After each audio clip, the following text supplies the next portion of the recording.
Muy buenos días, muy buenas tardes para todos mis hermanos que ya hemos hecho una familia de este espacio que ocupa la Federación Teosófica Interamericana. Hoy domingo 17 de marzo tendremos nuestra charla acostumbrada hoy con nuestra hermana querida Cecilia Calderón. Un saludo muy especial para todos ustedes y para nuestra querida hermana Cecilia. Vamos a hacer la meditación primero antes de presentar formalmente a la querida hermana Cecilia. Tomemos una posición digna para hacer nuestra invocación. Respiremos profundamente y exhalemos.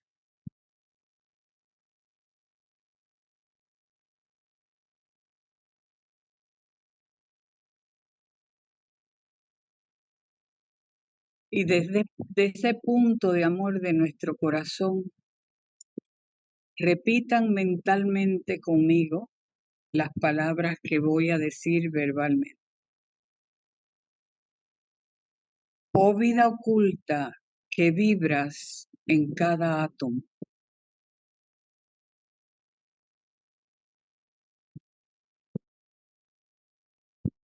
Oh vida oculta que en toda criatura brillas.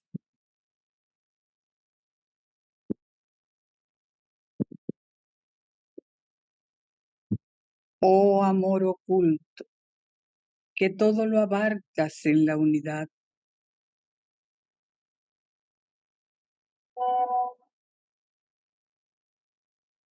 Que cada ser que se sienta uno contigo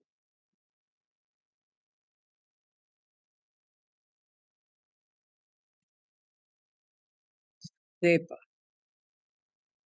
que es uno con todo lo demás. Paz, paz a todos los seres.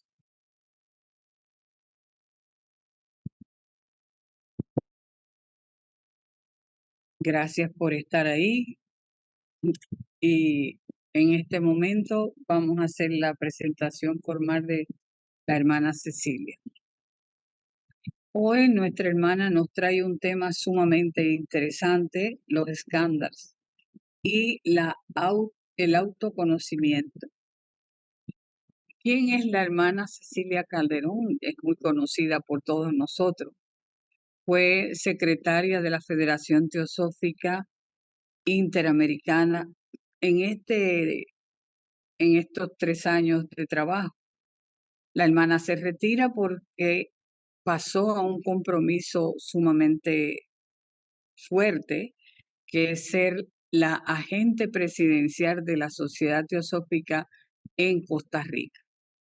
Cecilia trabaja incesantemente, es médico retirada, es una hermana de una capacidad de trabajo intensa. Bueno, hay tantas cosas que adornan a la hermana Cecilia Calderón que no hay mucho espacio para hablar de las cualidades tan bellas que tiene Cecilia. Amante del trabajo, de la responsabilidad, incansable. Yo podría decir tanto, pero creo que me quedo con esa Cecilia interesantísima que ser su hermana y su amiga para mí es un honor. Bueno, Cecilia, voy a pasar los micrófonos porque me emociono hablar de ti todo este tiempo que hemos trabajado juntos, me da una emoción. Bueno, cuídate mucho, te queremos mucho y paso los micrófonos en este momento son tuyos, querida hermana. Bien, muchas gracias, Maggie, por tus palabras. Me cohíben un poco, pero bueno, vamos adelante haciendo lo que se puede. Y muchas gracias por la oportunidad de reunirme con todos ustedes y de compartir un poco las reflexiones, porque cuando uno elige un tema determinado es porque ese tema le han dado dando vueltas a uno por la cabeza. Y del autoconocimiento para mí es fundamentalísimo, eh, porque es algo, si algo nos pidieron a nosotros al conformarse la sociedad teosófica y que formáramos el núcleo de fraternidad universal, tácitamente nos dijeron y nos pidieron, conózcase a usted mismo, porque de lo contrario no vamos a poder seguir adelante como vamos a ver ahora en este pequeño resumen, pequeñísimo resumen que voy a hacer en relación con este tema. Hubiera querido ampliarlo más en el desarrollo de los escándalos, ahora lo vamos a ver, pero tiene tantísimas ramificaciones tan importantes, todas ellas, que he decidido como dar una pincelada general sobre la importancia de el conocimiento de los escándalos para realmente conocerse a uno mismo, porque son esos pequeños instantes de nuestra personalidad los que conforman todo este sistema. Entonces, ¿dónde vamos a comenzar? Voy a comenzar en noviembre de 1880.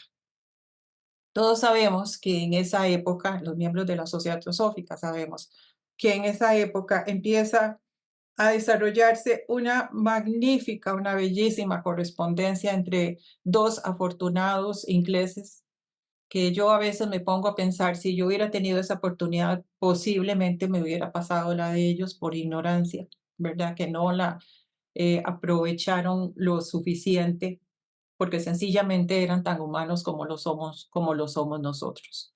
Se establecen una serie de, una correspondencia y hay una enseñanza a partir de la cual voy a comenzar ahora, y es esta que encontramos en la carta 7b, es la primera carta que le dirige el Mahatma al señor Hume. Por ella misma, aunque solo esa carta hubiera aparecido escrita, yo creo que ella hubiera valido la pena. Y solo ella nos da una profundidad de conocimiento que la hace en sí una joya. En ella le dice el Mahatma Hume, entre otras cosas, le dice eso: los ciclos deben completar sus rondas. Periodos de luz y oscuridad mental y moral se suceden unos a otros, como el día sigue a la noche. Los yugas mayores y menores deben cumplirse de acuerdo con el orden establecido de las cosas. Entonces, se pone uno a pensar que esto que está viviendo la humanidad en este momento tan difícil, que es justamente lo que me ocupa y a veces me preocupa, es algo que debe necesariamente ocurrir. Es algo que debe cumplirse y siento yo que desafortunadamente no estamos pasando justamente por un periodo de luz, sino todo lo contrario.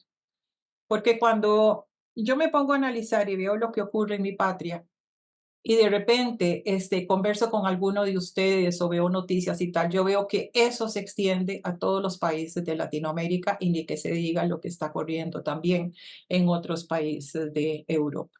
Entonces, estamos en uno de estos ciclos de no tanta luz y debe cumplirse. El ciclo se debe cumplir. Ahora bien, ¿qué es lo que está pasando de diferente en relación con lo que ocurría hacia los años 80, hacia 1880? Nos dice en esa misma carta el Mahatma que la Tierra es el campo de batalla de fuerzas morales tanto como físicas y morales. Y la turbulencia de las pasiones animales bajo el estímulo de las energías del grupo inferior de agentes etéricos tiende a ahogar la espiritualidad. Claro, eso en este momento se acentúa más porque nosotros no hemos completado nuestro camino hacia la conversión en verdaderos seres humanos, ¿verdad? Estamos en un camino un poquito más allá de la mitad y las mismas guerras, las mismas revoluciones, las mismas digamos, eh, perversiones morales, por decirlo así, la falta de ética a muchos niveles, la guerra, las amenazas climáticas, etcétera. Quizás sean las mismas que se daban hacia 1880. Sin embargo, la diferencia es fundamental en el sentido de a cuánto se está afectando. Hacia esa época, hacia finales del siglo XIX, la población mundial era de 1.200 millones de personas. Para el 2022 era de 8.000 millones. Y tenemos también de por medio la globalización. Ya no podemos decir que lo que ocurre en África, que lo que ocurre en Asia, que lo que ocurre en Europa no nos afecta a nosotros como latinoamericanos y viceversa también. Entonces se da esa terrible globalización y se hace más patente que nunca ese aspecto del karma de la humanidad, que nos afecta a todos de diferentes maneras según la posición en la cual nos encontremos nosotros en determinado momento. Entonces, uno de los objetivos por los cuales, o el objetivo fundamental por el cual se forma o se constituye la sociedad teosófica, es lograr esa fraternidad universal que no significa ni más ni menos que esa transformación de lo interno al externo, a lo que llama de una manera muy, muy bella Joy Mills la transhumanización. Ella utiliza una frase de Teilhard de Chardin y habla de esa transhumanización, ¿verdad? De ese convertirnos en ese ser humano superior al que estamos destinados a ser, pero que todavía nos falta mucho y estamos justamente, aunque si bien ya pasamos la mitad de este ciclo, estamos un poquito más adelante, pues todavía estamos en esa lucha intensa kama manásica que nos obstruye, que nos oscurece realmente nuestra visión espiritual, nos ahoga la espiritualidad tal y como lo dice el Mahatma. Entonces surge la sociedad teosófica, esa empresa desesperada que llama el Mahatma, ¿verdad? Con el fin de transmitir a través de ella estas verdades de las ciencias ocultas. Pero el Mahatma es muy específico y muy determinante. Cuando uno estudia las cartas, todas las primeras que se envían son para reforzar la idea de que estas enseñanzas deben ser puestas en práctica en interés de la humanidad. Pero nosotros no podemos ponerlas en manos de la humanidad si no comenzamos por nosotros mismos. Y de ahí la enorme importancia realmente de que nos tomemos muy en serio como estudiantes de teosofía esa transformación que no inicia sino con el autoconocimiento, como lo vamos a ver ahora. Entonces, ¿cómo iniciar esta dificilísima tarea de prepararnos nosotros para poder ayudar a los demás? Porque yo no puedo ayudar a los demás dando lo que yo no tengo. Por eso es tan importante ese proceso individual que finalmente, como dice también el Mahatma, va a llegar a, a afectar a un número suficiente de seres humanos como para constituirse en ese número crítico que va a dar el vuelco en la transformación de la humanidad a un futuro que todavía yo veo muy lejano. Entonces, ¿por dónde empezar? También en una de las cartas, básicamente Siddhartha le pregunta al Mahatma algo respecto a su vida pasada, pero el Mahatma le dice, conócete a ti mismo, hombre, conócete a ti mismo, reza el oráculo de Delfos. No hay nada fuera de lugar, ciertamente, en esa curiosidad. Todos alguna vez nos hemos preguntado qué habremos sido. Sin embargo, lo que importa, dice el Mahatma, es ¿qué es más importante? Estudiar nuestra actual personalidad. Eso es lo más importante. ¿Por qué? Porque lo que somos ahora va a determinar lo que vamos a hacer en un futuro. Y entonces tenemos aquí como esa primera entrega, entre otras muchas que después nos da, una entrega de un conocimiento que es fundamental para el estudiante de teosofía, el conocimiento de sí mismo. ¿Qué es lo que reza el oráculo de Delfos. En la carta que mencionaba antes, nos dice el Mahatma que estas enseñanzas no se están dando, no se le están dando, no se están dando ni a Cine, ni a Hum, ni a nosotros mismos, que nos podemos ver reflejados en estos dos personajes, como una teoría más, como una especulación más, como un aspecto teórico más, sino para su puesta en práctica en interés de la humanidad. ¿Qué es lo que tenemos en esta enseñanza del oráculo de Delfos que le menciona el Mahatma a Cine? Dice: "Oh tú, que deseas sondear los arcanos de la naturaleza, que si no hallas dentro de ti mismo aquello que buscas, tampoco podrás hallarlo fuera. Si tú ignoras las excelencias de tu propia casa, ¿cómo pretendes encontrar otras excelencias? En ti se halla oculto el tesoro de los tesoros. Oh hombre, conócete a ti mismo y conocerás el universo a los dioses". Entonces, lo que nos está diciendo el oráculo, esta enseñanza de la sabiduría antigua es que aquella esencia, lo que realmente somos, aquello esencial en nosotros, lo tenemos que buscar dentro de nosotros mismos, y es dentro de nosotros mismos donde tenemos que hurgar para hallarlo, porque no lo vamos a encontrar afuera. Y nos habla también de un elemento muy importante que es las excelencias de tu propia casa. Hay un tesoro dentro de cada uno de nosotros como seres humanos que tenemos que buscar, al que tenemos en el que tenemos que sumergirnos en ese interior nuestro para poder descubrir eso que realmente somos, esa excelencia, ese tesoro que nos va a hacer conocer el universo y a los dioses, concebirnos como en nuestra verdadera naturaleza. Sin embargo, esta enseñanza también está en los más importantes sistemas religiosos y filosóficos. Por ejemplo, autor, Ibn Arabi, un filósofo y pensador del Islam, dice: "Si te conoces a ti mismo y alcanzas a comprender que no existes y que por lo tanto no puedes dejar de existir, solo entonces conoces a Allah". Nos está hablando entonces de esa transhumanización, de ese trascender aquello con lo que nos identificamos con nuestros aspectos inferiores para reconocer aquello que es eterno. Penetrar en lo pasajero, en lo trascendente, para llegar a lo eterno. ¿Qué es lo que nos dice también el cristianismo? Las mismas palabras. Dice San Agustín: "Señor, permíteme conocerme para que te pueda conocer a ti". Y en el mismo autor, San Agustín, en esta obra bellísima, bellísima, que invito a que estudien, Soliloquios, donde él mismo se hace una serie de cuestionamientos sobre la búsqueda del Dios, dice así: "La mirada del alma es la razón, pero como no todo el que mira ve, la mirada buena y perfecta, seguida de la visión, se llama virtud. Así, la virtud es la recta y perfecta razón".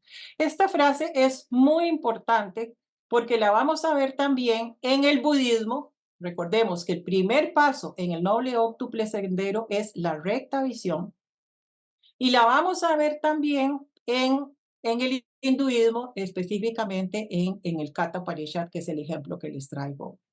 Entonces, nos habla de esa mirada del alma a través de la razón. Pero vamos a ver de qué se trata esa razón, ¿verdad? Entonces, nos dice el Katha Upanishad: "Conoce el ser que se sienta en el carro. Su cuerpo es el carro, el intelecto, el auriga, y la mente, las riendas". Entonces tenemos una esencia, nuestro ser, que utiliza como instrumentos de experiencia a otros elementos, al intelecto, las riendas, y también los caballos son importantes. Porque sin esos caballos que alan ese carruaje, no vamos a llegar a un destino. Y vamos a ver la enorme importancia que tienen los caballos en este proceso de autoconocimiento. Dice, los sentidos son los caballos y los objetos de los sentidos, los caminos que aquellos toman. Como aquel, el Ser Supremo, está en perfecta, cuando aquel, el Ser Supremo, está en perfecta unión con el cuerpo, los sentidos y la mente, los sabios llaman a ese estado la dicha suprema. Pero ¿qué pasa? Dice, el que comprende a su auriga y sostiene las riendas de la mente, alcanza el fin de su viaje, que es el lugar más alto de Vishnu. ¿Quién es el auriga? Nos había dicho que es el intelecto. Y las riendas la mente. Es lo que nos está diciendo aquí San Agustín también. La mirada del alma es la razón. Es a través de la comprensión y del conocimiento de la auriga que nos va a ver por dónde se están desviando, nos va a permitir ver por dónde se están desviando nuestros sentidos y que nos está haciendo equivocar el camino y nos está llevando nada más al sufrimiento. Entonces, de acuerdo con esto, el primer paso para esa transformación o esa transhumanización es conocerse a sí mismo.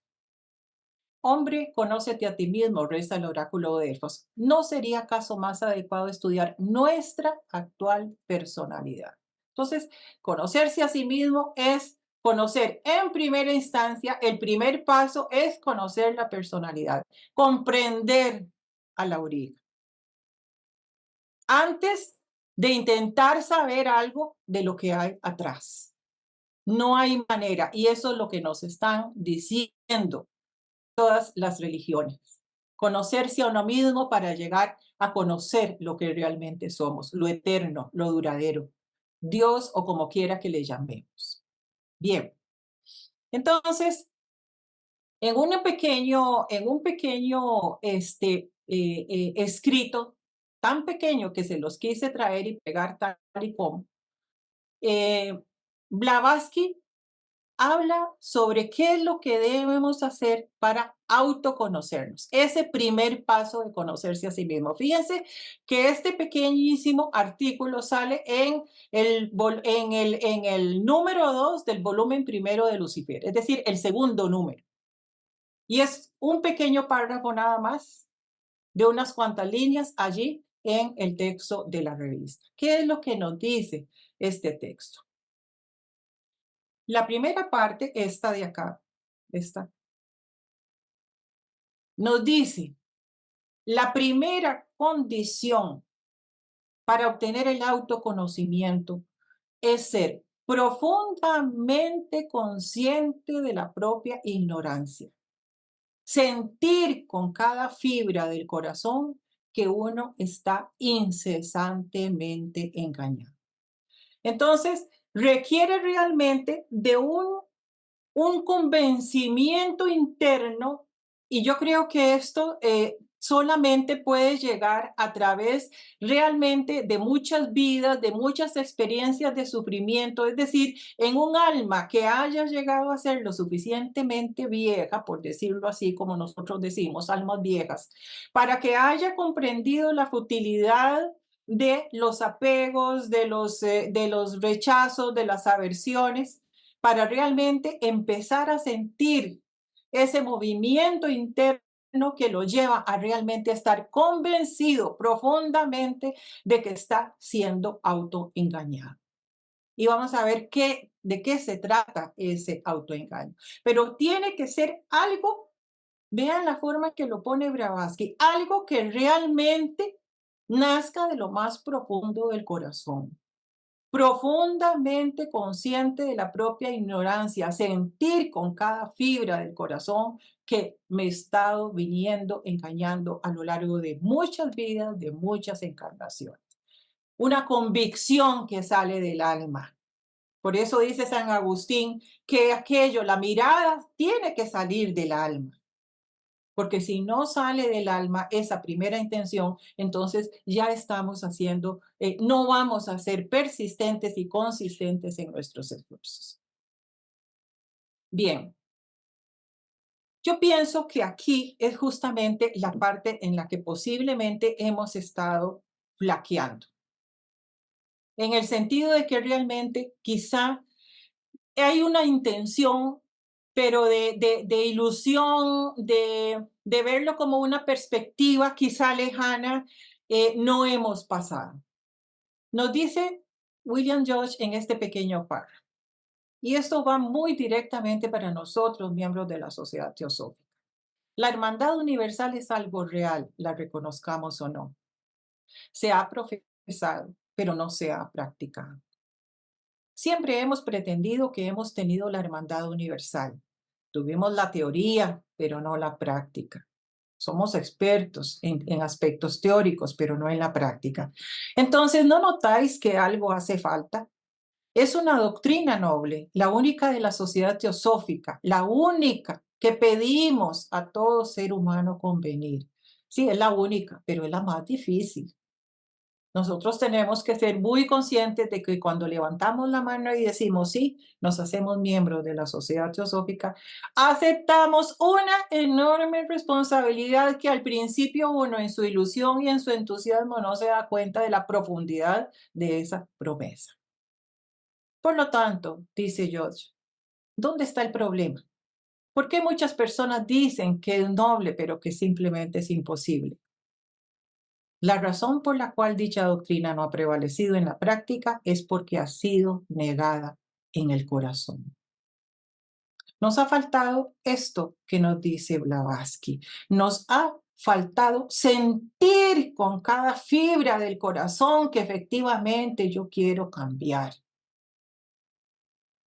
Es algo que tiene que surgir desde tan profundo que justamente ese es el impedimento, quizás siento yo, más grande, que está levantándose como un muro en ese proceso subsiguiente de autoconocimiento y de autotransformación. Bien. El segundo sigue Blavatsky con su articulito. El segundo requisito es la convicción. Primero, que salga del corazón. Ahora, todo es fuerte, todo es intenso. No es así como pañitos tibios, ¿verdad? El segundo requisito es la convicción, aún más profunda que el anterior, de que ese conocimiento intuitivo y cierto puede obtenerse mediante el esfuerzo. Okay. Yo intuyo, yo sé que se puede lograr. Y nosotros lo sabemos, que sí, que se puede lograr y que indefectiblemente lo vamos a lograr. Pero debemos tomar en nuestras manos las riendas de nuestra vida. Y solo lo vamos a lograr mediante un intenso esfuerzo. El tercero, nos dice Blavatsky, y más importante, vea que va en un increciendo, por decirlo así, que me nazca del corazón que estoy engañada. La convicción más profunda todavía de que sí, que si yo me esfuerzo lo voy a obtener. Y todavía más importante que aquello, la determinación indomable de obtener y afrontar ese conocimiento. Es una convicción necesariamente que tiene que salir muy profunda. Y como decía el Mahano en sus cartas, trate. Pero a veces no tratamos. Bien. Vean qué interesante también lo que dice Blavatsky aquí en Lucifer. El autoconocimiento de este tipo es inalcanzable por lo que los hombres suelen llamar autoanálisis. Ahí nos fregó a más de uno, ¿verdad? Porque no es un autoanálisis como tan sencillo de que al principio del día o al final del día yo hago un reconocimiento de lo que voy a hacer o de lo que hice al final. Sí, es cierto, eso es importante, pero hay algo más profundo que eso. Es inalcanzable por lo que los hombres suelen llamar autoanálisis. No se alcanza mediante razones ni por un proceso cerebral intelectual, porque es el despertar a la conciencia de la naturaleza divina del hombre. Por eso volvemos a las mismas frases anteriores, ¿verdad? Hay que trascender nuestra naturaleza evanescente para poder llegar a conocer ese Dios interno. Y termina Blavatsky con una frase lapidaria: obtener este conocimiento es un logro mayor que dominar los elementos o conocer el futuro. Por supuesto que sí, porque lo más difícil que existe en este planeta es que uno se conozca a uno mismo. Es sumamente difícil. ¿Por qué es sumamente difícil? Pues ya lo sabemos. Por la visión parcial y distorsionada de la forma en que nosotros miramos las cosas externas. Sí, nos cuesta ver, percibir la verdad cuando nos referimos a elementos ajenos en nosotros. Todavía más difícil es que reconozcamos aquellos elementos dentro de nosotros, verlos objetivamente para lograr realmente tomar las riendas y decidir: este caballo se me está desviando por este lado, este otro se me está desviando por este lado y por lo tanto estoy equivocando el camino. Entonces recordemos, el autoconocimiento no se alcanza mediante el autoanálisis, no se alcanza usando razones ni procesos cerebrales, requiere el despertar de la conciencia de nuestra propia naturaleza divina y por lo tanto eso es lo que nos enseñan las religiones. Debemos en ese proceso de autoconocimiento trascender el yo personal, porque ese yo personal es justamente el que nos tiene engañados. Es el primer paso que tenemos que dar y eso nos lo establece Blavatsky. Darnos cuenta realmente del engaño que vivimos a través de la visión dada por la personalidad. Aquí nos lo dice: ser profundamente consciente de la propia ignorancia, sentir con cada fibra del corazón esta visión distorsionada de la realidad que nos da la personalidad, nuestros aspectos inferiores. Bien, pero entonces, ¿qué es la personalidad? ¿Por qué es tan engañosa? Nosotros, cuando nos dicen hablar de personalidad, inmediatamente se nos dibuja en la mente un cuadrado, nuestro cuaternario. Pero el problema que tenemos es que aún así, aunque sabemos que es pasajera, aunque sabemos que es efímera, aunque sabemos que es cambiante, aún así, inconscientemente, le damos una calidad de permanencia. Así, la personalidad a veces concebimos como que nacemos con una, más o menos va evolucionando poquito a poco y finalmente terminamos en otra condición, pero de alguna manera inconscientemente le damos un carácter de permanencia. Pero en la clave de la teosofía ya empieza Blavatsky a darnos la clave de ese característica, esa cualidad transitoria y total y absolutamente evanescente, fugaz que tiene la personalidad. Dice: nosotros los teósofos distinguimos entre este conjunto de experiencias que llamamos la personalidad falsa, porque es finita y evanescente, y aquel elemento en el ser humano al cual se le atribuye el sentimiento yo soy yo. Y ese yo soy yo o individualidad es el que desempeña un actor con muchos papeles, sí. Pero el problema que tenemos nosotros es que concebimos a la personalidad como ese actor en una determinada obra de teatro. Pero resulta que el actor tiene muchísimas facetas, muchísimos aspectos, muchísimas emociones, muchísimas experiencias a lo largo de toda la obra de teatro. Y eso es, siento yo, lo que nos está impidiendo realmente realizar ese conocimiento, ese enfoque, esa introducción más profunda, más directa al conocimiento de nuestra personalidad. Bien. ¿Qué es la vida? Nos dice otra vez Blavatsky: un conjunto de experiencias muy variadas, de ideas, de emociones y opiniones que cambian cada día. Pero nosotros a nuestra personalidad le damos ese carácter monolítico realmente. Y no nos damos cuenta que nuestra personalidad cambia segundo a segundo. Por eso es que es ilusoria, por eso es que la llamamos que es impermanente, por ese carácter fugaz que tiene. conjunto de experiencias, ideas y emociones y opiniones que cambian cada día. Y no solamente cambian cada día, cambian instante a instante. Entonces, nuestro error es el estar dando ese carácter monolítico. A pesar de que sabemos que va cambiando, le damos inconscientemente ese carácter permanente, estable, inflexible a nuestra personalidad a lo largo de una vida. Y nos sigue dando ejemplos Blavatsky en la clave de la teosofía y dice, si te conoces a ti mismo, recuerden eso, ¿verdad?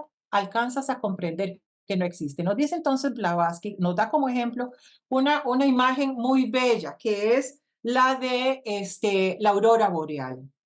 Nosotros podíamos percibir la aurora boreal como un conjunto, pero realmente las luces, los resplandores de esa aurora boreal están cambiando constantemente. Y cada uno de esos cambios corresponde a un instante de la personalidad. Es ese carácter fugaz el que tenemos que comprender para poder realmente llegar a conocerlo. Nos dice Blavatsky, como personalidades fugaces, hoy una personalidad y mañana otra, somos ilusiones.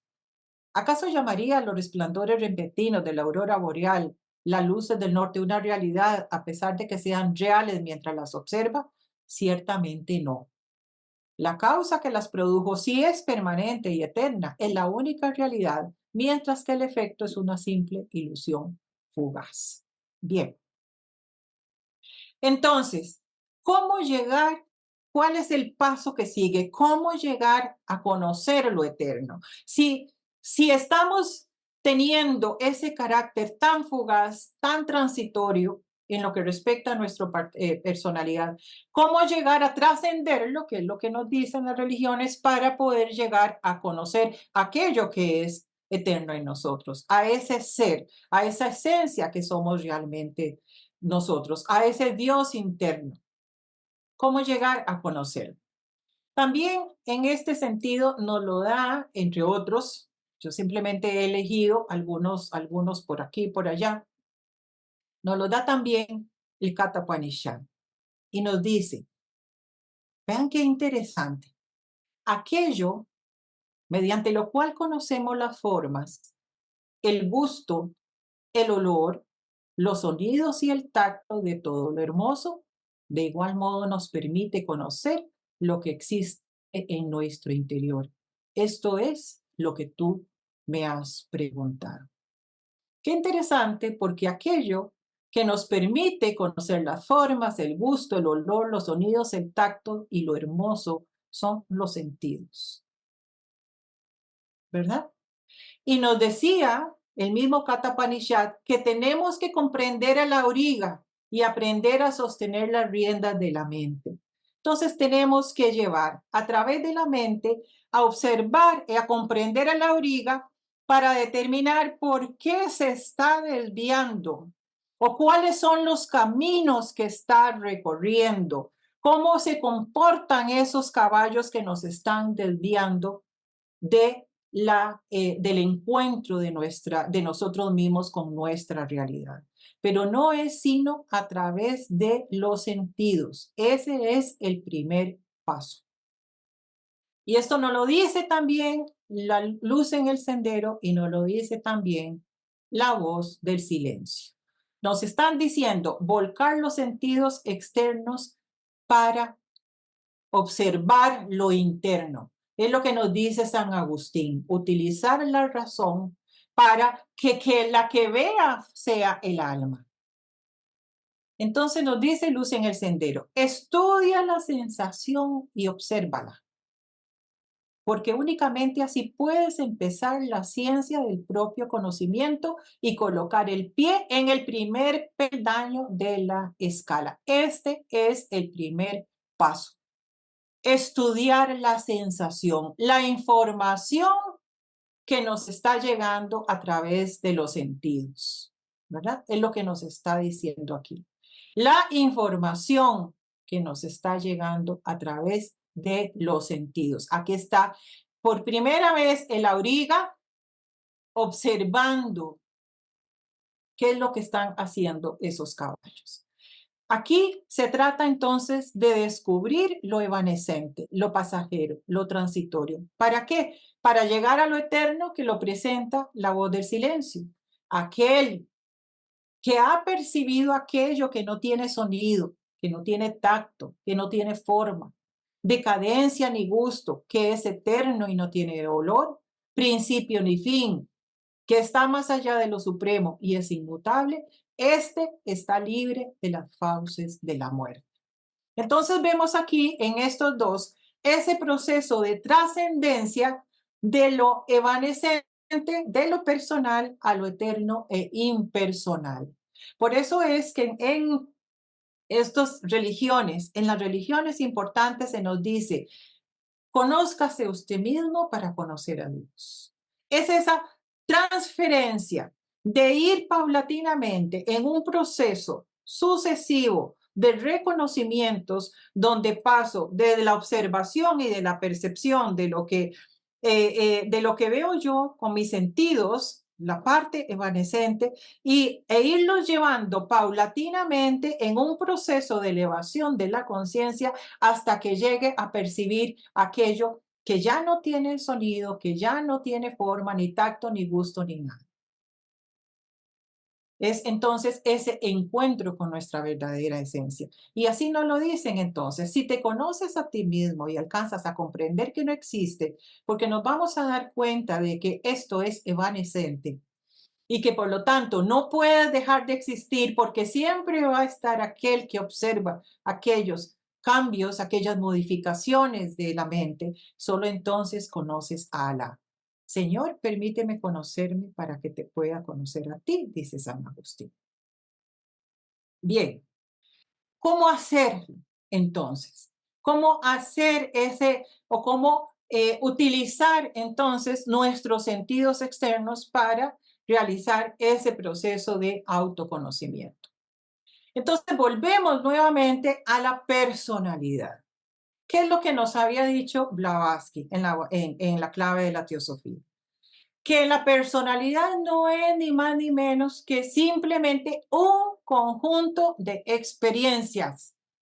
La vida, nos dice, es un conjunto de experiencias muy variadas, de ideas, de emociones, opiniones que cambian cada día.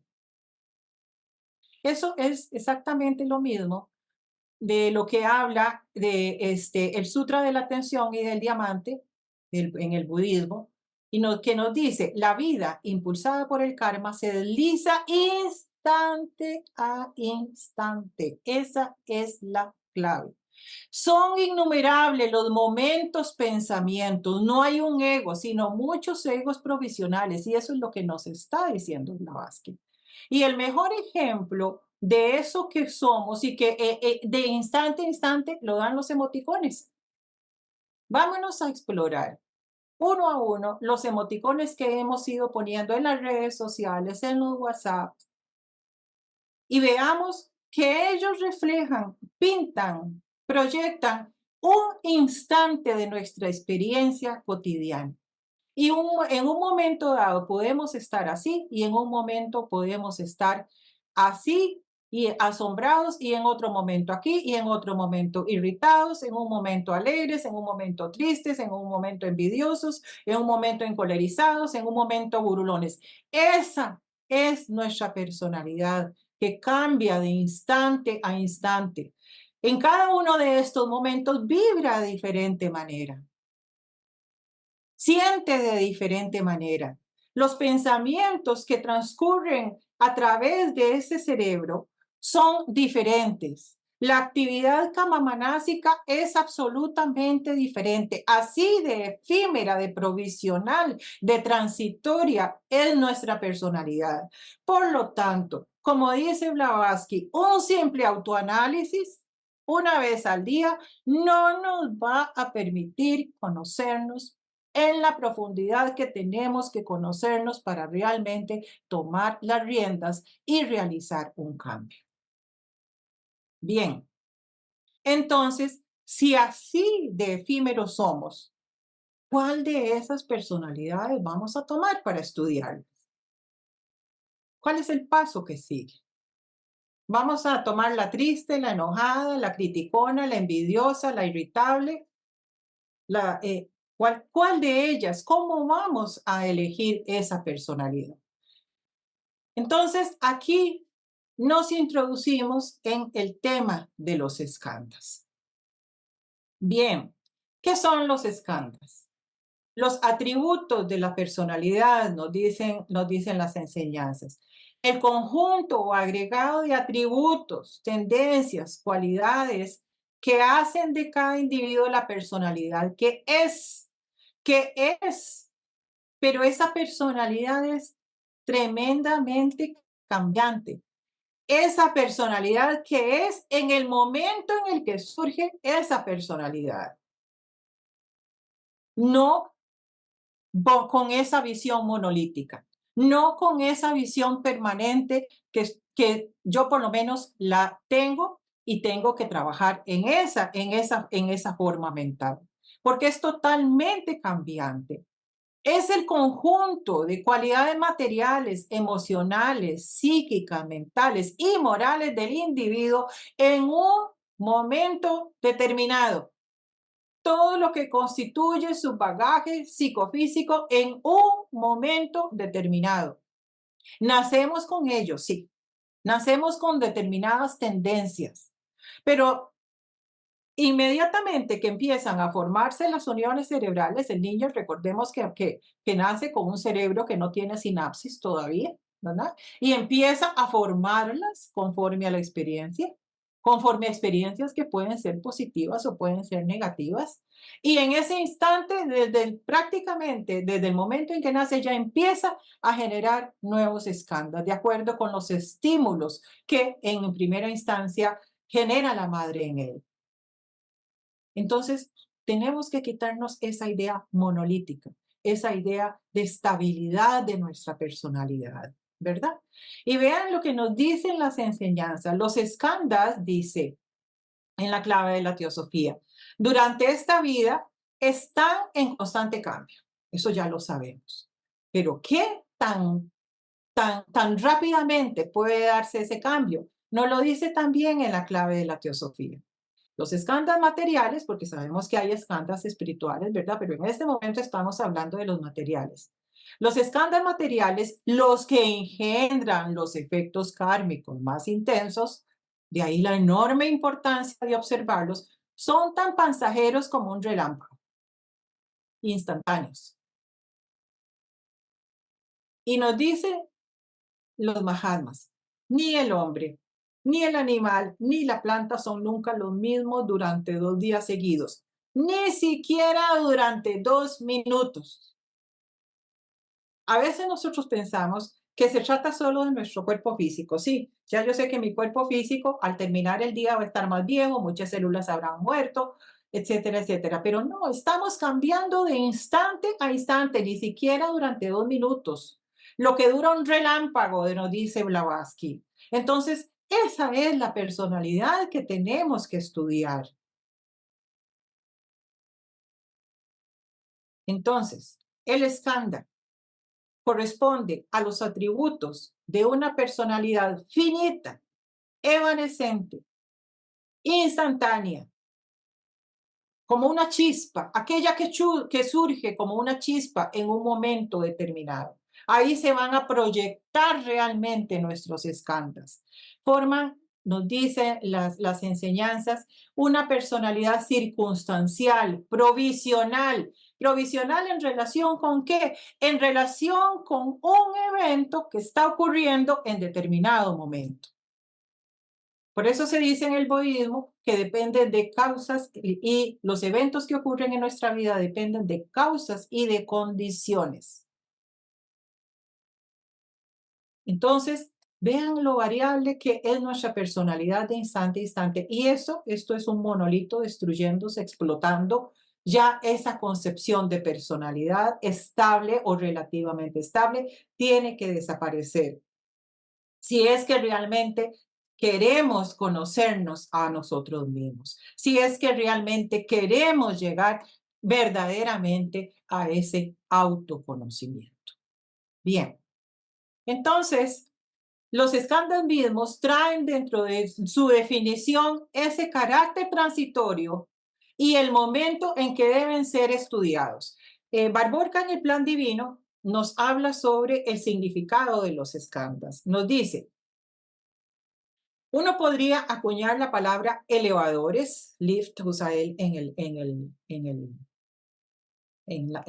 ¿cómo se llama? En el original en inglés, pues este es el significado literal de la palabra que se deriva de la raíz verbal scan, algo que se eleva, algo que surge, que significa elevar, ¿verdad? Ciertamente, la connotación de la palabra elevadores trae a la mente la porción vertical de un escalón o escalera, tendiendo así a descalificarse.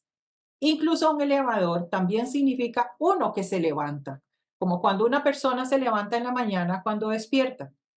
De esta forma, la frase madrugador, yo lo traduje como madrugador, en el original habla de early riser, es suficientemente familiar. Esto es exactamente lo que ocurre a un escanda cuando se vivifica.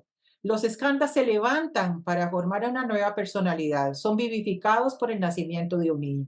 Sin embargo, aquí yo difiero un tanto de Barborca en el sentido de que, como les decía, si bien es cierto que traemos nuestros escándalos de acuerdo a cómo, en especial nuestros últimos pensamientos, nuestros últimos momentos de vida, como sabemos que ocurre, realmente están vivificándose, están surgiendo a cada instante, según, como mencionaba antes, las condiciones ambientales, los estímulos ambientales que estamos recibiendo.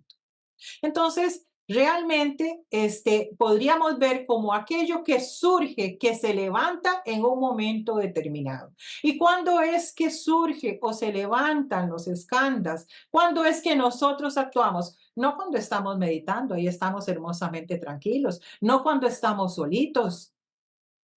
No cuando estamos con amigos queridos, o tal vez sí, es uno de nuestros escándalos, ser amoroso, ser afable con aquellos que amamos. Se surgen en nuestras interacciones personales, porque el ser humano es un ser eminentemente social. Y si nosotros pretendemos, en última instancia, llegar a constituir una fraternidad universal, tenemos que aprender a vivir con los seres humanos. Tenemos que aprender a vivir con nuestra familia, tenemos que aprender a vivir con nuestros hermanos de la sociedad teosófica de una manera afable, amigable y amorosa. Tenemos que aprender a vivir incluso en nuestro país, ¿verdad? Entonces, es dónde estudiar nuestra personalidad. En el momento en que se vivifican los escándalos que nos están produciendo perturbación. Estudiarlos en el momento mismo en que surgen en relación con interacciones con las demás personas. Eso es lo que tenemos que estudiar y es en ese momento que tenemos que estudiar nuestros escándalos, porque de lo contrario no lo vamos a lograr, como dice Blavatsky, no es un autoanálisis, no es un proceso racional que yo hago en un momento ahí determinado, aislado. Repito, es útil, sí, es útil, pero no vamos a llegar a nada porque tenemos que agarrarlos del pelo en el momento mismo en que están surgiendo. Y solo en ese instante en que están apareciendo, yo voy a decir, ok, estoy reaccionando de esta manera con esta persona en estas circunstancias. Ahí empieza el primer paso al autoconocimiento. ¿Y qué es lo primero que tenemos que utilizar? ¿Qué nos dicen las enseñanzas? Poner a trabajar nuestros sentidos. Nuestros sentidos. Ya acabamos de ver anteriormente que ese es el primer paso. Primero, estar convencidísimos de que tenemos un problema, de que hemos estado engañados. Segundo, tomar las riendas en el autoconocimiento. ¿Cómo dar el primer paso en el autoconocimiento? Obsérvese. Utilice los sentidos que ha venido utilizando para conocer lo externo, utilícelos para conocer lo interno, para percibir lo que está ocurriendo a mí en el momento en que aquello que yo quiero analizar surge. Bien, entonces tenemos aquí toda la enseñanza de los escándalos. Aquí es donde yo, cuando me mencionaba que puse el nombre a la charla, me iba inicialmente a extender. Pero realmente son tantísimas, tantísimas las ramificaciones en relación con el conocimiento que surgen con este simple cuadro que preferí dar un aspecto general y dejar en ustedes ese estímulo realmente para empezar a explorar estas enseñanzas tan maravillosas. Entonces, aquí tenemos los 5 escandas materiales, porque tenemos otros que corresponden a la individualidad, pero estos son los que corresponden a nuestra personalidad y por lo tanto son los que tenemos que estudiar. Son mencionados de una manera más o menos breve, casi que numerados en la clave de la teosofía y también lo mencionan los Mahatmas en las cartas. Es una enseñanza eminentemente budista, ¿verdad? Y entonces es allí hacia esos textos donde he ido a investigar un poco más este tema. Y entonces los tenemos aquí. Ellos no constituyen, vean que constituyen una secuencia, la vamos a ir a ver, es un flujo dinámico, ¿verdad? Interdependiente. Sí, al ser interdependientes, si yo corto aquí o si corto aquí o si corto aquí, este flujo ya no va a darse el surgimiento de una reacción emocional.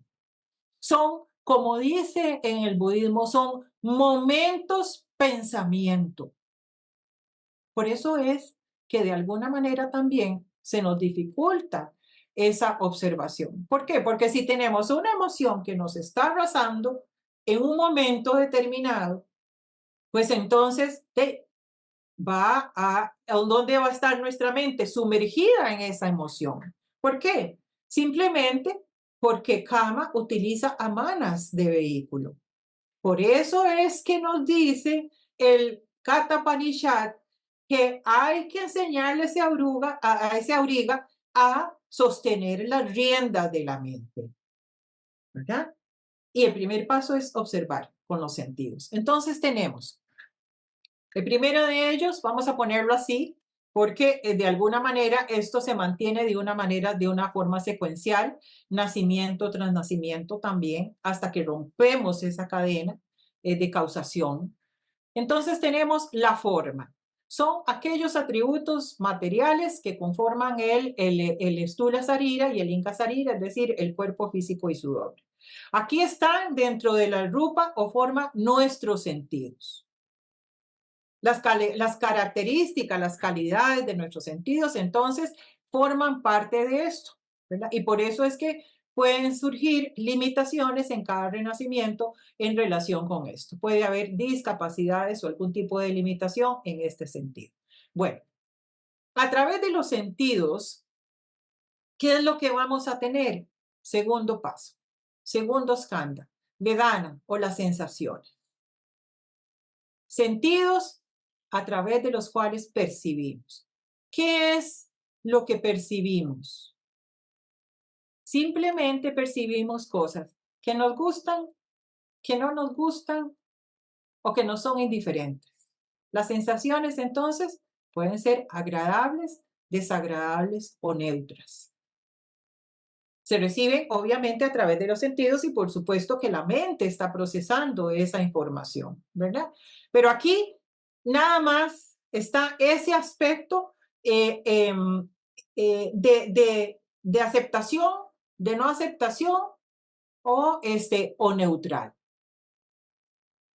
Pero viene entonces ya el tercero de los escándalos en esta cadena de causación. La formación de ideas abstractas y la memoria que está dentro de esto. Por eso es que dentro de las modificaciones de la mente está la memoria, ¿se acuerdan? ¿Verdad? Y está también la fantasía, ¿se acuerdan? Entonces vean el montón de interconexiones que empezamos a tener allí, pero no me voy a meter en eso. Bien, si yo en un determinado momento tengo una experiencia, conozco a una persona y tengo una experiencia no muy agradable con esa persona, bueno, no me agradó. Pero ¿qué pasa? A través de la memoria y de esas ideas abstractas, ya yo empiezo a calificar, le doy un carácter estable a la personalidad de de esa otra, valga la redundancia, de esa persona con la que yo me encontré. Porque aquí viene todo el proceso de las ideas abstractas, esa categorización, esa calificación y esa estructuración de un concepto a través de las experiencias que tuvimos a través de nuestros sentidos. Entonces, aquí intervienen todos estos factores mentales, ¿verdad? Las ideas abstractas, donde yo me establezco los conceptos de acuerdo con las experiencias percibidas a través de los sentidos. Y luego viene ya la parte que nos empieza a... Hasta aquí incluso no hay problemas. No habría ningún problema de ahí. Si en un momento yo pesqué a una persona en determinado momento, en un mal momento de su carácter, porque ella también tiene derecho a tener cambios de su personalidad, a tener circunstancias y experiencias que no son muy positivas y en el momento en que yo la pesqué estaba en ese instante. Tiene tanto derecho como yo y es tan humana como yo de tener esos escandas activándose y surgiendo constantemente, ¿verdad? Entonces no hay ningún problema. El problema es cuando ya yo empiezo a ejecutar, a tener reacciones o acciones en función de estas percepciones y de estas ideas que tuve yo. Entonces viene el cuarto de los escandas samkara o las tendencias de la mente. Son las tendencias mentales, las acciones con las cuales la persona suele reaccionar o actuar en función de que de estas experiencias, de esta información que había venido teniendo. Son impresiones que producen los hábitos en la materia mental. Ahí queda ese engrama, ahí queda grabado como quien le pone esas horribles marcas de hierro a una res. Ahí ya se me hizo un surco mental y yo voy a empezar a actuar conforme a ese surco mental y ese es el enorme problema, porque en Sanskara, al tratarse de acción, va entonces a generar karma. Por este motivo, este es el único de los skandhas, sankara, las tendencias de la mente, que generan karma. Puede ser positivo o puede ser negativo, pero estoy en función de, en este momento, de todas aquellas cosas que nos están produciendo problemas y que nos impiden llegar a la fraternidad y que nos impiden realmente convertirnos en verdaderos constructores de un mejor planeta, porque a eso es a lo que tenemos que llegar. ¿Verdad? Y finalmente, villana ya es esa conciencia que se establece que es característica ya del ser humano. Son los poderes mentales, la facultad de pensar, de comprender, de conocer, de concebir integralmente que tiene el ser humano y que depende, por supuesto, de manas. ¿Verdad? Entonces, esta secuencia, en algún momento, en alguno de sus puntos, la podemos romper. ¿Y dónde es que podemos empezar a actuar? Bueno, primero a través de las sensaciones, ¿verdad? Observar la sensación en el momento mismo en que surge.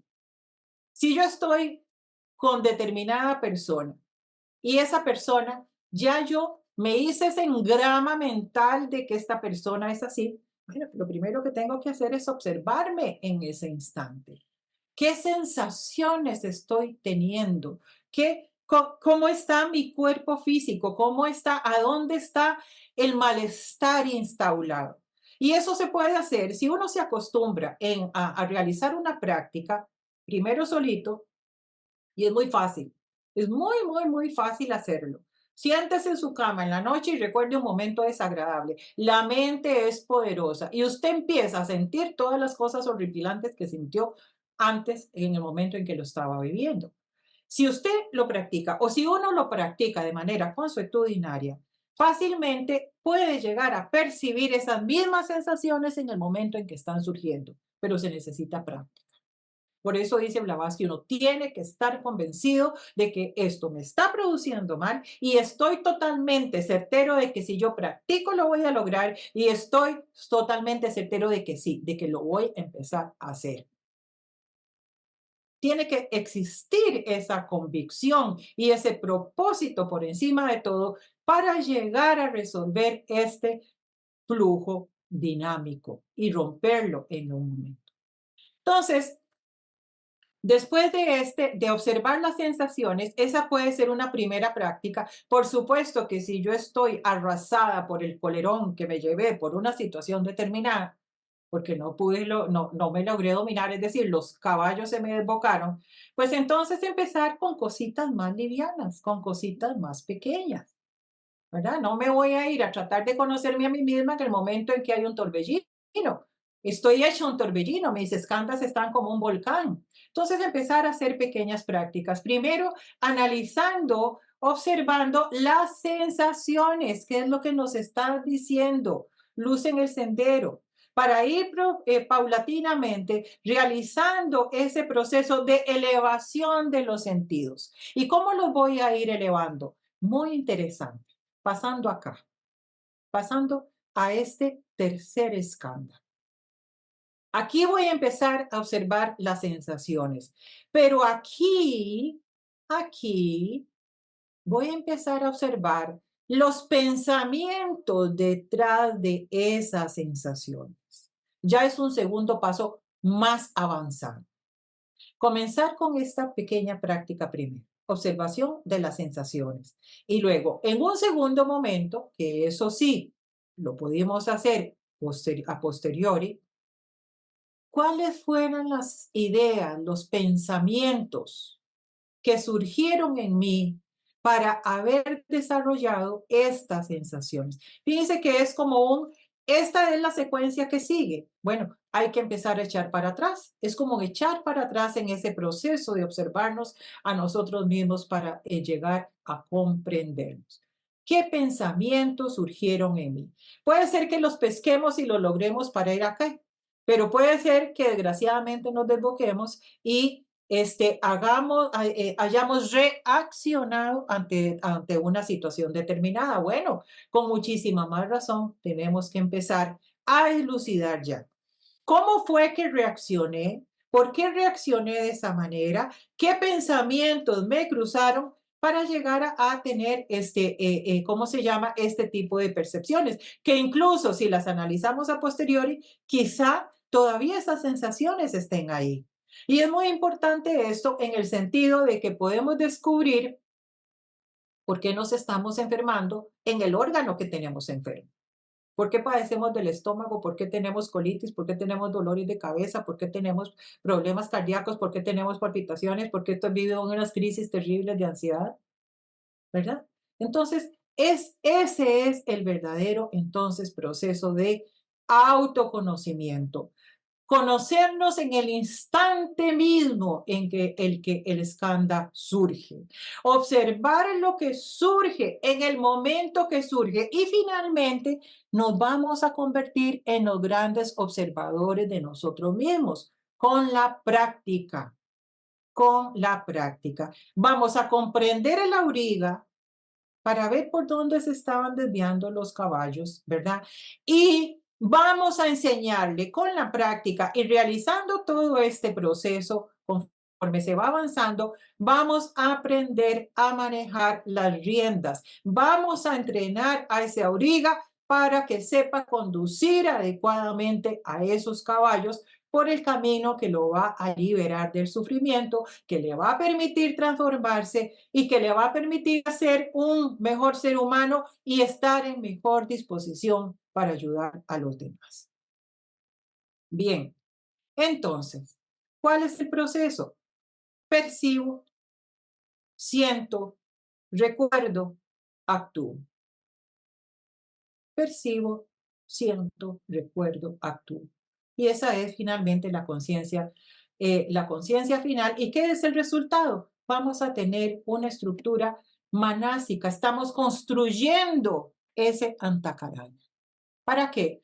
para reacomodar luego nuestros escándalos. Vamos a empezar a percibir de una manera tan consciente cuál fue ese flujo mental que nos llevó a determinada situación y vamos a llegar a reconocer, como dice el Mahatma, a percibir la esencia de las cosas. En una carta bellísima, el Mahatma Porya dice, al observar el desarrollo de una tormenta, fijamos nuestras miradas en la causa que la produce y dejamos las nubes a los caprichos del viento que las configura. Qué belleza llegar a estar en esa situación. Observar incluso los fenómenos que ocurren exteriormente y nosotros observar nada más ahí con tranquilidad. El proceso incluso que está sufriendo la otra persona, con la que eventualmente hubiéramos tenido dificultades si no hubiéramos aprendido a manejarnos a nosotros mismos. E incluso el hecho de que nosotros reconozcamos que nosotros pasamos por esa misma experiencia nos ayuda a desarrollar la comprensión y fundamentalmente la compasión hacia el otro. ¿Por qué? Porque yo estoy sintiendo lo que ese otro ser humano está sintiendo, porque ya yo pasé por ese puente, porque ya yo pasé por esa experiencia y sé lo que se siente. Entonces, es muy importante. Y de esta manera, entonces, vamos a tener un reacomodo de nuestros escándalos. Vamos a tener esa conciencia superior, percibiendo lo esencial de las cosas, no los fenómenos. Vamos a percibir, sentir y ya quizá no vamos a recordar. Simplemente nos vamos a ir a percibir la esencia de las cosas, no los fenómenos. Y lo esencial es que si se está dando en función o en relación con otro ser humano, es que ese ser humano no está viviendo lo esencial de las cosas, pero nosotros sí. Entonces podemos perfectamente evitar el conflicto y también enseñarles a otros el camino. Bien. Entonces, como dice el Mahatma, un hombre solo puede pensar conforme a sus trillados surcos. Los escándalos nos generan surcos, tendencias. Y si no hacemos un cambio, esa profunda convicción de que tenemos que cambiar, que nos dice Blavatsky, vamos a seguir caminando por nuestros trillados surcos, a menos que tenga el valor de rellenarlos y hacer nuevos por sí mismo, se verá obligado a viajar por las antiguas vías y estaremos renaciendo una y otra vez, hasta que finalmente surja esa convicción profunda enraigada en el alma o enraizada en el alma de la que nos habla Blavatsky. Bien, frase de Jung, no es posible despertar a la conciencia, voy a quitar aquí, sin dolor. Es que hay que aceptar esas debilidades nuestras, ¿verdad? Entonces, no es sencillo empezar a reconocer esos procedimientos, pero al objetivarlos en este sistema, que no es ni más ni menos, ustedes se acaban de dar cuenta que se trata de la atención plena que sigue esos pasos justamente, nos dice, no es se facilita porque es una manera de objetivizar lo que nos está pasando. No estamos involucrándonos emocionalmente en nuestra propia observación. Entonces, no hay cabida para que surjan excusas a la forma en que actuamos. Nos dice entonces Jung, no es posible despertar a la conciencia sin dolor. La gente es capaz de hacer cualquier cosa, por absurda que parezca, para evitar enfrentarse a su propia alma. Nadie se ilumina fantaseando figuras de luz, sino haciendo consciente su oscuridad. Pero esa oscuridad, para enfrentarse a ella se necesita valor. Pero yo pienso, y es muy interesante qué es lo que proponen los sistemas filosóficos, el hinduismo, el budismo también, el sutra de la atención, de eso se trata, ¿verdad? De esto se trata. Es una manera de volver impersonal esas reacciones. Es como si uno fuera por la calle y ve de repente a un niño que va con su madre que se tira a la calle porque no le dan un objeto, uno no se involucra con el pleito del niño, uno lo observa nada más. Entonces, aprende a observar a la personalidad en sus reacciones, en su comportamiento, de una manera fría y objetiva. Y empieza entonces a darse ese verdadero conocimiento. Ahora bien, también tenemos que comprender que no solamente aspectos negativos de nosotros analizamos. Nosotros somos, como siempre digo, un dálmata.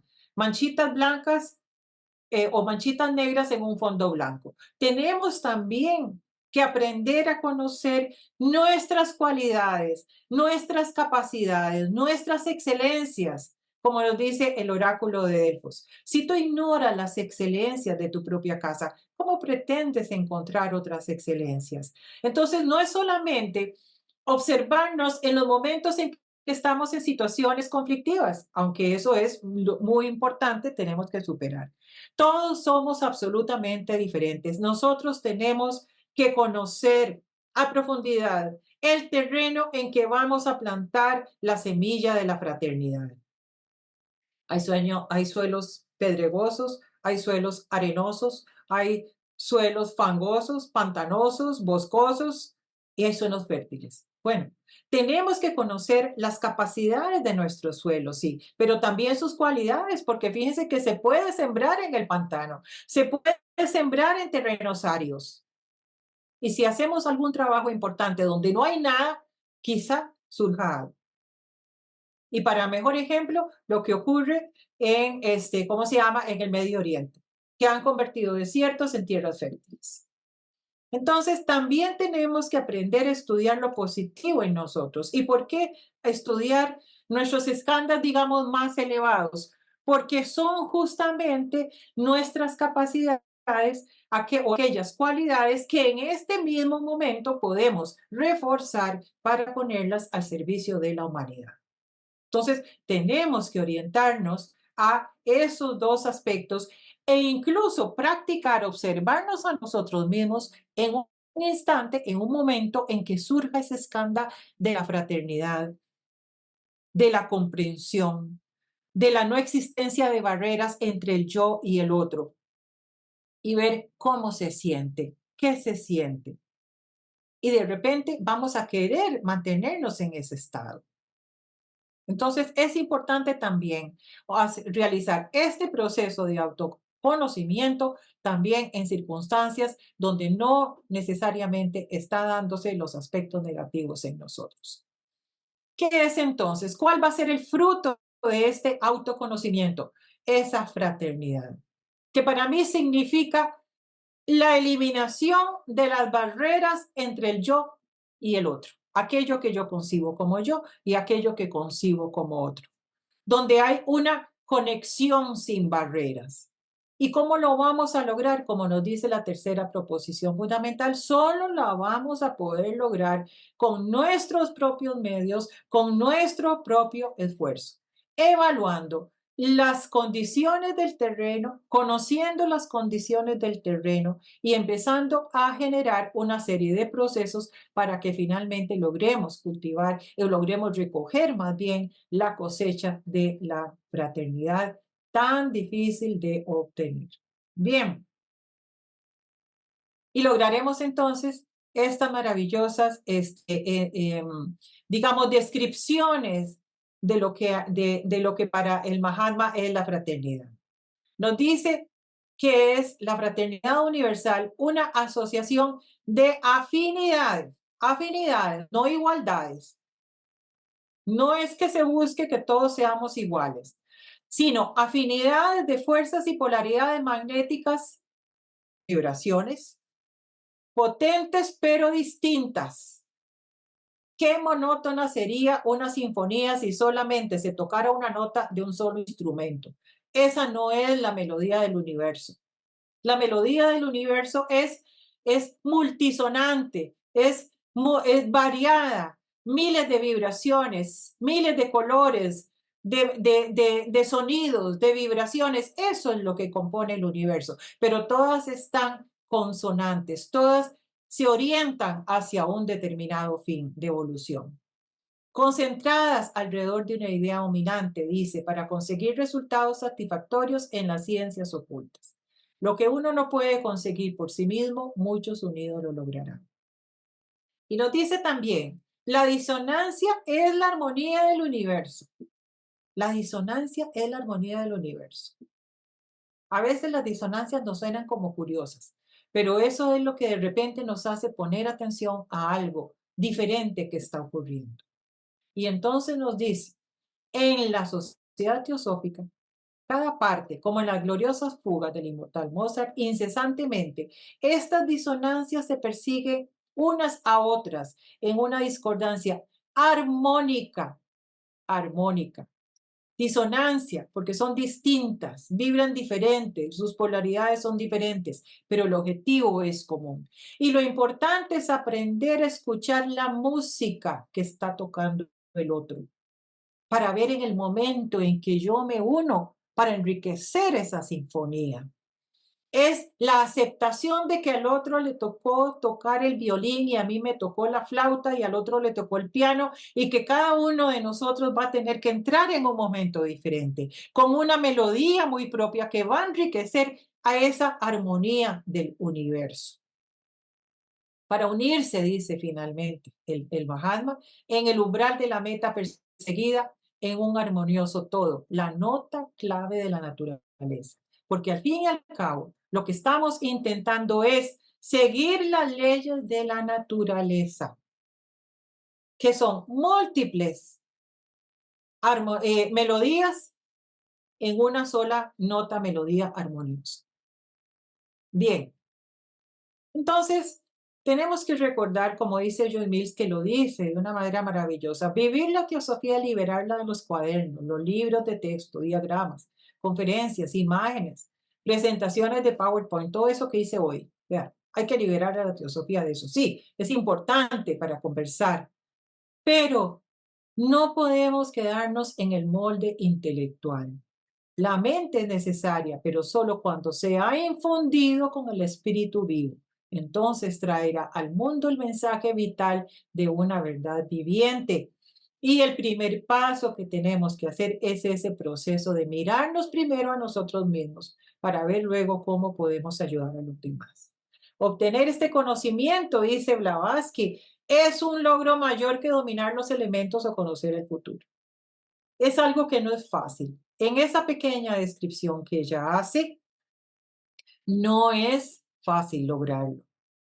Es difícil, pero comienza con ese primer paso de la convicción de que es mi deber. Y recordemos que el Mahatma llamó a la sociedad teosófica una empresa desesperada. El ocultismo es una empresa desesperada. ¿Por qué? Dice, lo que quise decir con empresa desesperada era que cuando se considera la magnitud de la tarea que deben llevar a cabo nuestros teósofos voluntarios, no es sencillo. Y especialmente la magnitud de los numerosos medios puestos o dispuestos para enfrentarse con ellos, muy bien podemos compararlos a aquellos esfuerzos desesperados contra acciones arrolladoras a las que el verdadero soldado tiene a gala enfrentarse. Y ya en la primera carta había mencionado de una manera muy sutil, pero ahí está, que hay fuerzas en la naturaleza que se imponen, que se oponen o que tratan de constituirse en un impedimento para el logro de esta fraternidad universal en esta difícil ronda en la cual nosotros nos encontramos. Entonces, recordemos que es difícil, sí, pero no imposible, porque hay seres humanos que lo han logrado, ¿verdad? Y que el ciclo que estamos viviendo necesariamente se tiene que cumplir, pero nosotros podemos colaborar en un resultado favorable y colaborar también a atenuar, a paliar el sufrimiento, tanto nuestro como el de los demás. Eso es importantísimo. Entonces, eso es lo que yo quería conversar con ustedes y pues quedo a la disposición de ustedes para cualquier comentario, bienvenido. Gracias, Cecilia, por esta pieza que es tan necesaria en el trabajo de todos los miembros y simpatizantes de la teosofía. Gracias, un millón de gracias. Bueno, Adelante, Georgina, pase a la sala. Gracias.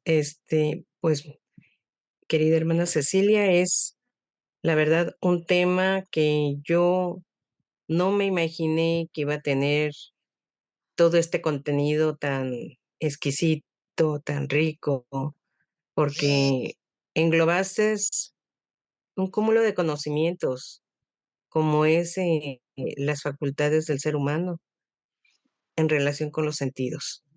Muchas gracias, Cecilia. Es un tema precioso. Lo expusiste es hermoso.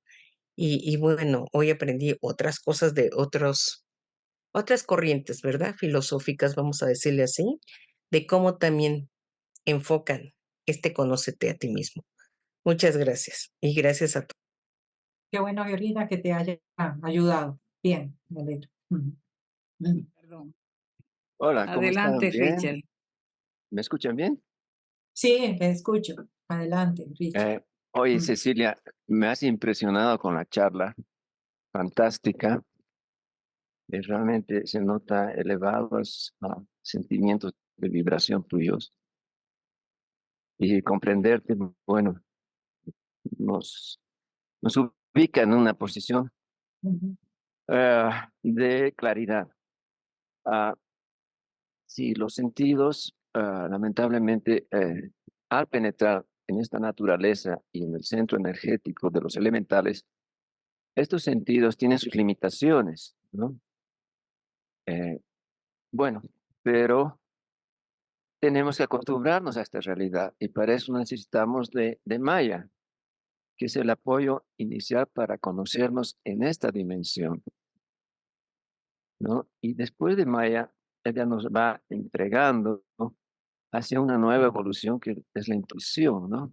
Nos dice, bueno, hay algo más, ¿no? Ella se encarga de prepararnos, de darnos lo básico, de manera a protegernos de la transgresión kármica, ¿no? Tenemos que transgredirla, porque si no lo hacemos, tenemos problemas de aprendizaje. Posterior a esa invitación, eh, nosotros entramos en un ambiente intuitivo superior, donde es también complejo. Oye, esto nos toca a nuestra edad de algunos años, ¿no? La tercera edad, podemos decir. Y tenemos que enfrentarnos a la realidad ya mayor del Padre. Pero en ese caminar tenemos también la coexistencia de otros seres que están cerca de nosotros. Bueno, los existentes aquí como los no presentes espiritualmente, ¿no? Y ahí otra vez hay un discernimiento. Entonces todo eso nos lleva a unos escándalos complejos y que, bueno, para salir de eso, y lo peor para complicar todavía, es que nosotros tenemos la dignidad y la dignidad es algo que no es de nosotros, no la entendemos, por eso que no podemos entender, por eso que es tan complejo entendernos, tenemos que atravesar lo divino para podernos entender, ¿no? Eso significa inclusive hasta ponernos en condiciones de existencia completamente complejas, ¿no? Hay que estar. Entendernos es la tarea más compleja, más difícil, porque tenemos que entenderlo en grande medida y en lo posible al Padre, ¿no? Y sin embargo tenemos esa imagen, semejanza colocada en nuestro espíritu, ¿no? Y así es la cosa. Entonces, nuestro caminar es realmente difícil, pero también es hermoso, es fantástico. Es lo que el Padre nos ha entregado con el mayor amor para que llegamos a ser algo en esta vida. O sea, no digo solo la vida natural, ¿no? También digo la vida superior. Un fuerte abrazo, te quiero mucho, te llevo en el corazón. Adelante, Belmari, excúsame, mía. No, no, al contrario, muchas gracias.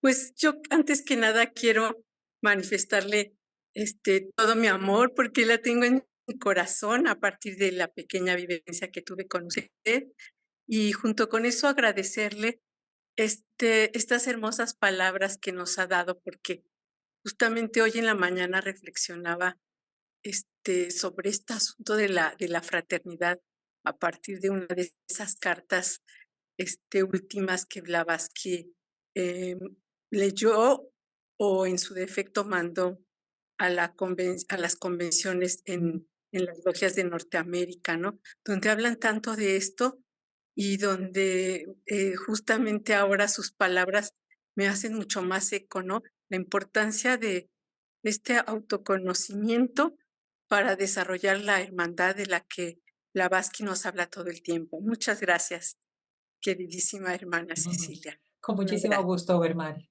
Qué bueno Gracias. que todos nos vamos complementando realmente. Y de eso se trata justamente también la fraternidad, ¿verdad? El ir ayudándonos mutuamente. Una palabra, un gesto, nunca es casual. Siempre hay ahí una relación, una interconexión. Es importante y qué lindo que todos estemos buscando lo mismo. Gracias. Ahora Teresa y luego Patricia. Bueno, pues encantada de conocerla, Cecilia. Para mí ha sido muy gratificante. Es una manera de entender la vida que yo quiero llevar, la fraternidad, y la llevo. Y solamente 2 palabras más. Qué bonito la palabra trascender, porque nos quedamos a veces con la letra muerta. Y la segunda, cuando una persona ya está viviendo que todos somos uno y todos nos necesitamos, sea negro, sea blanco, sea de allí, sea de aquí, cuando entendemos eso y lo trabajamos, lo único que tenemos es paz interior. Muchísimas gracias, de verdad. Con mucho gusto. A vos, Teresa, por tus palabras. Chávez. Gracias, adelante, Patricia. Hola, Gracias, muy buenas Tere. tardes a todos. Ceci, muchas gracias. Me dejó impactar en muchas palabras y muchas cosas que tocó. Pero yo tengo una pregunta. Al conocernos nosotros y al empezar a despertar nuestra conciencia, obviamente aquí me hizo un poquito de ruido lo siguiente, que cada uno de nosotros traemos nuestro propio propósito, ¿no? En la vida. ¿Cómo hacer para que las otras personas se puedan integrar a lo que sería nuestra forma en la parte universal y que todos pudiéramos realizar como fraternidad? Gracias. Sí, Patri, esa pregunta es muy interesante porque yo creo que bueno, una parte de nuestros deber, porque es un deber, es el de difundir las enseñanzas teosóficas. Bien lo vimos nosotros en la Carta de los Mahatmas, ¿verdad? Estas enseñanzas se le han dado para ponerlas al servicio de la humanidad. Difusión. Pero muy importante la vivencia, porque si no nos vamos a convertir en simplemente predicadores y difusores de letras muertas. La mejor manera de demostrar que estas enseñanzas son válidas y que tienen un enorme valor práctico es que nosotros lo pongamos en práctica para nosotros mismos. Y conforme los demás vayan viendo una transformación, porque eso se nota, y se nota y se siente, porque recordemos que nosotros estamos emitiendo constantemente, ¿verdad? Esas emanaciones, estamos ayudando a cambiar una vibración local y universal en el sentido de humanidad. Recordemos esa interconexión, ¿verdad? Esa red de Indra, esa unidad de todas las cosas, la unidad de toda la vida. Entonces, si nosotros predicamos, tratamos de exponer, pero no tratamos de vivirlo, entonces estamos dando más bien una idea equivocada, ¿verdad? Y eso incluso puede hacerle mucho daño a la sociedad teosófica como tal. Entonces, por eso es la enorme dificultad. Y vean qué interesante que Blavatsky publica ese pequeño parrafito en el volumen primero, el número 2, un pequeño parrafito que no va más allá de 10 renglones. ¿Por qué? Porque es fundamental esa vivencia de la teosofía, porque si no nos vamos a quedar en teóricos de la teosofía y no se vale. Es con el ejemplo que nosotros predicamos. Esa pregunta tuya es muy importante. Gracias. Muchas gracias. Ah, Daniel Acosta, tu tocayo. Hola, buenas Adelante, Daniel, buenas tardes. Buenas tardes, Adelante. buenos días y buenas noches, lo que corresponde. Yo quería, en primer lugar, agradecer a la ponente el tema que ha escogido y cómo lo ha planteado, porque realmente me parece La carita esa. muy Vete con la flecha a la muy carita. interesante. A la carita. Y me ha- Vete a la carita. Ahí. Perdón, que no le he Me ha parecido- escuchado, Daniel. No le he escuchado porque algo Un siento. momentito, Daniel. Vamos a esperar que el otro Daniel nos ayude con silenciar los micrófonos. Ya Por fue favor. cerrado el micrófono. Listo. Gracias. Adelante, Daniel. Muy bien, no, lo que les decía es que agradezco a la ponente, a Cecilia, le agradezco el tema que ha escogido, porque es un tema que a mí, no sé por qué razón, a mí me atrae mucho, el tema de transmutar o traspasar la personalidad. Y en ese sentido, quería compartir con todos vosotros y vosotras una experiencia que he tenido esta mañana. Y yo creo que va en la línea de lo que ha explicado la señora ponente. Y es lo siguiente, yo estaba haciendo cola en un establecimiento y en el momento que la dependiente ha dicho quién es el siguiente, me tocaba a mí. Pero ha habido una señora que se ha adelantado y ha dicho, yo, me toca a mí. Y en lo que yo he sentido, ¿verdad? He sentido un poquito como de molestia, de rabia y tal, pero no he actuado, me lo he quedado. Me lo he quedado y lo he observado. Me he dado cuenta de que esa situación me iba a provocar un conflicto y lo he parado. Pero en otro momento de mi vida seguro que hubiera actuado y lo hubiera reprochado que no le tocaba a esa persona, sino que me tocaba. Yo creo que esa autoobservación, eso es lo que nos va ayudando. Y es un ejemplo muy tonto, muy digno si se quiere. Pero lo que uno siente en una situación determinada, ver si eso que siente puede originar un conflicto y lo frena, a mí me parece que esa sería la línea de lo que se ha estado explicando esta tarde. Entiendo que debería ser así, no lo sé. Si estoy confundido, pues por favor, me lo aclara. Muchas gracias. Sí, gracias Daniel por la observación. Yo cambiaría la palabra frena por observarla y comprenderla. Recordemos que no se trata de frenar a los caballos, hay que comprender a la auriga, ¿verdad? Entender qué es lo que se está interponiendo ahí entre el hecho de que la señora va a adelantarse en la fila. Bueno, el ego, yo quería ser el primero, mi necesidad, mi comodidad y tal y tal y tal, ¿verdad? Hay que establecer, siento yo, una conversación con nosotros mismos al observar aquella reacción o acción o aquel fenómeno, aquel escándalo que está surgiendo dentro de nosotros. Porque si nosotros lo frenamos, estamos poniendo un tapón y es como quitarle la válvula de escape a una olla de presión, ¿verdad? En algún momento va a saltar y va a saltar con mucha furia. Entonces, ese proceso de análisis de el auriga, ¿verdad? De la mente, de cómo está funcionando, de dónde viene ese pensamiento, observo la reacción, pero luego el otro paso que sigue es observar por qué surgió, de dónde viene. Y viene de mi mente, viene de mis formas mentales, de mi pensamiento. Entonces, ahí es donde vamos a empezar a ir profundizando hasta lograr la maravilla de observar las cosas de una manera totalmente impersonal. Y el día de mañana ni siquiera nos va a molestar, pase señora, más bien le vamos a ofrecer el espacio, ¿verdad? Entonces, creo que hay una pequeña diferencia entre ese frenarnos a observarnos, que creo que es fundamental. Muchas gracias. Gracias por tu pregunta. Buenas tardes.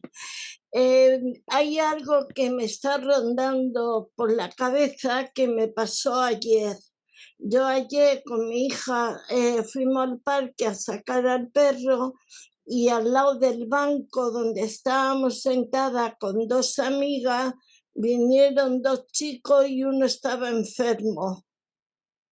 Entonces estaba que no se tenía en pie y se compone un poco y empezó a devolver y mal.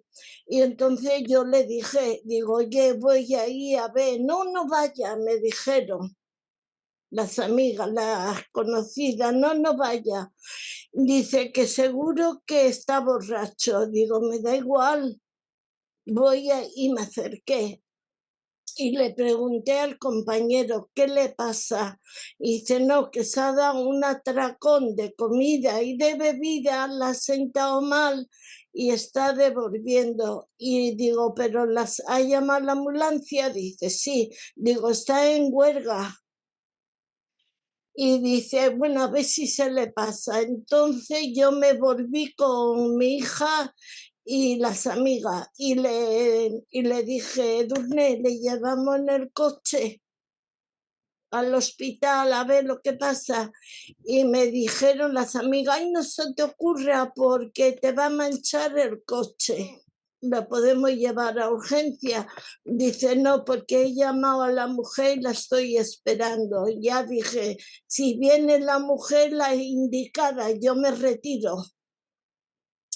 Entonces sí que pensé por un momento, me va a manchar el coche. Pero eso es interponer a un humano a algo físico, al coche. No sé, cuando he pensado que cuando me vea con ella me van a sacar la conversación y solo le voy a pienso corto y facilito. Si ese chico es vuestro hijo, ¿qué pensáis? Y no le digo nada más. Bueno, esos son también escándalos, ¿verdad? Emociones que surgen en un momento ante una experiencia externa, ¿verdad? Ahora, también recordemos, querida hermana Yolanda, que hay que aplicar a veces el discernimiento, ¿verdad? Porque podría en mi país, por ejemplo, hubiera sido un poquito peligroso. Y también escriben los Mahatmas que ellos a veces nos permiten equivocarnos para conocer la naturaleza humana. Entonces hay que aplicar el discernimiento y estar segura, ¿verdad? Él es responsable de la situación en la que estaba. Entonces hay que evaluar muchos aspectos en ese sentido, pero lo importante es que tenés ahí un escándalo espiritual allí, que sos compasiva, que te surge esa emoción hermosa, porque no comienza al principio sino como una emoción, ¿verdad? Hermosa de sentimiento, de conexión, de comprensión del dolor de la otra persona, ¿verdad? Y hay que evaluar, pues pienso yo, para no ponerse en riesgo también las circunstancias externas. Entonces, esos escándalos que surgen también hay que observarlos, ¿verdad? Y tratar de cultivar todos aquellos que son positivos también, que nos van a convertir en seres humanos mejores. Gracias por tu comentario. Gracias a vosotros. Gracias, Yoli, gracias. Por aquí Yolanda Martínez pregunta, ¿puede explicar mejor el asunto de volver los sentidos de fuera hacia adentro para el autoconocimiento? Bueno, es un primer paso. Es en lugar de volcar los sentidos a la percepción de lo externo, me gusta ese bolso que estoy viendo y lo quiero comprar, o me gusta ese helado, ese chocolate sabiendo que soy diabético, por ejemplo, y me va a hacer daño, o esa persona que me hizo tal daño, la estoy percibiendo, la estoy viendo en su enojo y yo voy a agredirla. E inmediatamente, antes de reaccionar, inmediatamente volcarlos hacia nosotros mismos. Es una serie de etapas, Volcarse hacia las sensaciones de ¿qué es lo primero? El cuerpo físico. Hacer como un escaneo. Es todo el proceso de el sutra. Por eso les decía que este tema tiene muchísimas conexiones. Es el proceso que se narra o que se expone en el Sutra de la Atracción, en el Satipatthana Sutra. Entonces, es un proceso donde yo primero observo mi cuerpo físico, ¿Cómo va cambiando? ¿Qué sensaciones estoy percibiendo en mi cuerpo físico ante esta experiencia? En un segundo momento es qué pensamientos surgieron en mí ¿cómo se llama? Para que yo percibir estas sensaciones. Entonces observemos que no se trata solo de los sentidos solos, aislados. Es el auriga observando por dónde se están yendo los caballos. Es la mente, uno se separa de esa vorágine, como les decía, donde muchísimas veces queda envuelto y empieza a observar primero las reacciones físicas y luego la emoción que está surgiendo, el pensamiento que sustenta la emoción. Recordemos lo que dice Blavatsky, el pensamiento precede al deseo. El pensamiento precede a la klesha que esté surgiendo en ese momento, ¿verdad? Entonces es simplemente, en lugar de analizarlos y empezar a reaccionar hacia aquello que está externo, volcarlos hacia nosotros mismos. ¿Qué estoy sintiendo? ¿Qué estoy percibiendo? ¿Qué está pasando en mí? Y en ese instante es muy probable, si la emoción no es muy intensa, en ese instante, como la emoción es sostenida, como Kamas es sostenida por Manas, en ese momento Manas se impone a Kamas y la emoción desaparece. Es muy interesante. A todos los presentes, gracias mi querida hermana por ese hermoso trabajo que hay que ponerlo en práctica cada uno de nosotros, aunque sea por dosis, por CC. Vamos lentamente, pero algún día llegaremos a ser seres útiles y perfectos como es la aspiración en algún proceso de la vida.